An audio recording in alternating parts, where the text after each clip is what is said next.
বিসমিল্লাহির রহমানির রহিম। চট্টগ্রাম জেলা প্রাইভেট টেলার সমিতি নিয়ে আমাদের একজন সিনিয়র সদস্য, তার নাম মোহাম্মদ রুবেল, দীর্ঘ অনেকদিন পর্যন্ত মেডিকেলে চিকিৎসাধীন অবস্থায় আছে। আজকে বিকাল 4 ঘটিকার সময় তার শেষ নিঃশ্বাস ত্যাগ করে।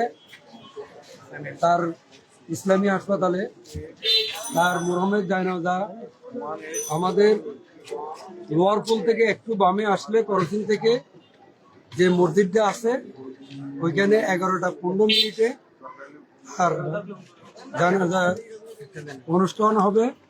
আপনারা যে যেখান থেকে দেখতেছেন, আমাদের বিশেষ করে চট্টগ্রাম জেলা প্রাইভেট টেলার শ্রমিক ইউনিয়নের যে সকল শ্রমিক ভাইরা, আপনারা সবাই জায়নামাজে অংশ করার জন্য আমি বিনয়ের অনুরোধ করছি এবং চট্টগ্রাম জেলা প্রাইভেট টেলার শ্রমিক ইউনিয়নের সকল নেতৃবৃন্দকে আমি অনুরোধ জানাবো, আমাদের এই সাথী ভাই, আমাদের এই লগের ভাই মোহাম্মদ রুবেল, তাকে আর বাকি জীবনে কেউ পাবে না।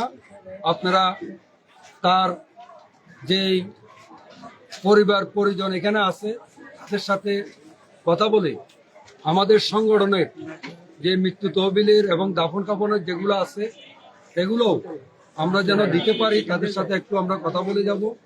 তার ছোট ভাই একজন আছে, বড় ভাই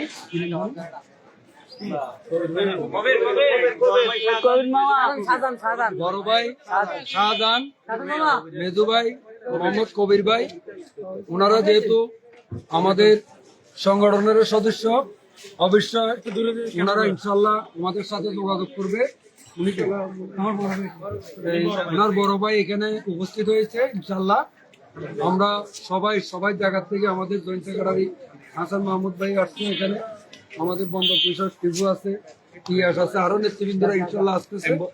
সবাই আপনারা ইনশাল্লাহ আপনারা জায়নামাজের শরীর হবেন। হাসান ধন্যবাদ। আমি সকলকে, আমরা আসলে শোকাহত, আমাদের একজন সহকর্মী হারাইছি আমরা। সড়ক দুর্ঘটনা আমাদের অনেক শ্রমিক এ পর্যন্ত মৃত্যুবরণ করেছে। এই বিষয়গুলো আমরা মেনে নিতে কষ্ট হয়। উনি বিআরটির যে 5 লক্ষ টাকা ক্ষতিপূরণ পাবে সেটা নিয়ে দিতে আমরা সাংগঠনিকভাবে সর্বোচ্চ সহযোগিতা করব কার্যকারী কমিটি কর্তৃক, এবং সংগঠনের মৃত্যু তহবিলটাও কিভাবে দ্রুত দেওয়া যায় আমাদের